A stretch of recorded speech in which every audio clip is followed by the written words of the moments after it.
Hello and welcome back to episode 3 of my series where I tried to develop a game from scratch with no previous game development or coding knowledge. In case you missed my first 2 episodes, I managed to get the basics of movement, collisions and room building down.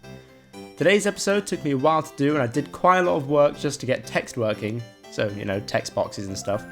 But before we get into that, there's something else I need to do. Now if you watched last episode, you'll remember I made some floor designs and I wasn't sure which one I liked. I used this one, but I wasn't sure if I preferred this one or this one. And in the comments, it was suggested that I should use this one, the lighter floor.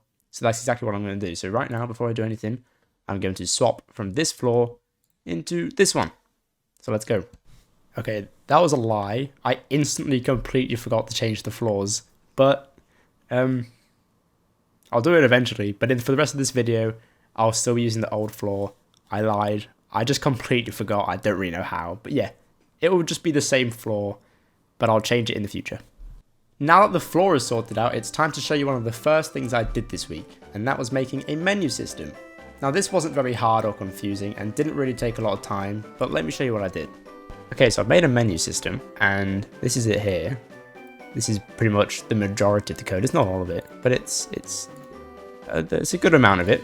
I don't know if that's meant to be empty. I'm sure it's fine. It'll probably be fine. This is the sprite for the menu. It looks fine, I think. So if I go to run my game, hopefully you should be able to. It's like a title screen essentially. Yeah, see, it's this. It looks really cool. And then I can navigate it. If I go settings, it does all this. These don't do anything yet. I can get these to work. I just can't really be bothered right now. But I will get these to work. But yeah, it goes down. Look. If I go to the bottom, it goes back up to the top. It's pretty cool. And I can go back. I can quit from it. And then also, I'll show you the start game working as well, which is pretty cool. So it all works. And if I go start game, are those S's not capitals? Okay, I'll fix that in a minute. But if I go start game, it puts me into the game. Ignore this big pink block. So yeah, that's the menu. That's the title screen done. Okay, now that the menu is sorted, I want to be able to talk to things. And I wasn't expecting it to take a long time. I don't know if it was just me or if it's normal to be pretty time consuming, but eventually, after a couple of days, I got it to work, and I can now successfully talk to my wardrobe. Okay, so I'm about to try and explain how all this text works, but I explain it awfully, like it's incomprehensible. So I'm going to link in the description the YouTube channel of the guy who I learnt this from, Peyton Burnham. He really helped me out, and it made it a lot easier for me. So I'm going to link him in the description, so if you want to try and learn this yourself, you can use him. I'm going to leave me waffling about this in the video, however, trust me, it makes no sense. Okay, so for the tech stuff, it was quite a lot of work. I'm not going to show you it all because it'll be a long time for me to explain it all, and I don't want to waste that time. So I'll show you the basis of what I've got to do.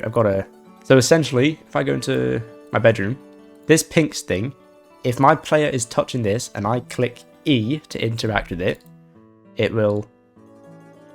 I give it this, essentially, this text ID wardrobe, because it's a wardrobe. And then, if I go into my script, my game text script, I've got all of this. And then it will go to, where is it? My case ID wardrobe. And it will read this bit of text. And it will run all the code that gets the text box up. And then, basically, all my game code goes into this. I've explained this awfully. I'm not a teacher. I'm a very... inexperienced code person, but yeah, so all the code goes in here, and then I just give these things these text IDs, and it will run all the right text. So if I show you this, also the pink block won't be how do I say, it won't be there, it won't be visible obviously, but if I go here and I press E,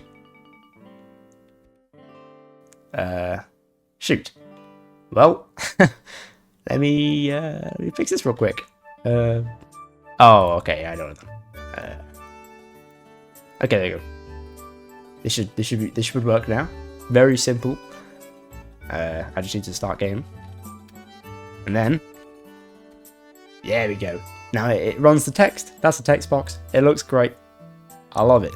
However, there's one issue. I'm not quite sure how to fix it. I've not tried to yet, to be fair. It might be easy. But if I do this, I can move, and it's Yeah, it doesn't do that. And also I can press F again and get multiple text. So that's not great. Yeah. So I need to fix that. If you know how to fix that, please let me know in the comments, because it will make it so much easier for me. But I mean, I'll try it. But yeah, so I mean, the base of it works, and I like it, and I'm happy with it. So then all this still works, if you remember. So yes, it's coming along. Now I've got text in place, I can do like a lot of game with that. Like I can do a lot of stuff with this now. But yeah, I'm quite happy with it. So let's go. Now that's it for today's episode. It wasn't very long, but it was the one that took me the longest to make. Also, the support in the comments has been incredible, so thank you so much for that. And if you want to keep up with my series and me, then make sure to subscribe. And that's it. Thanks for watching. Bye.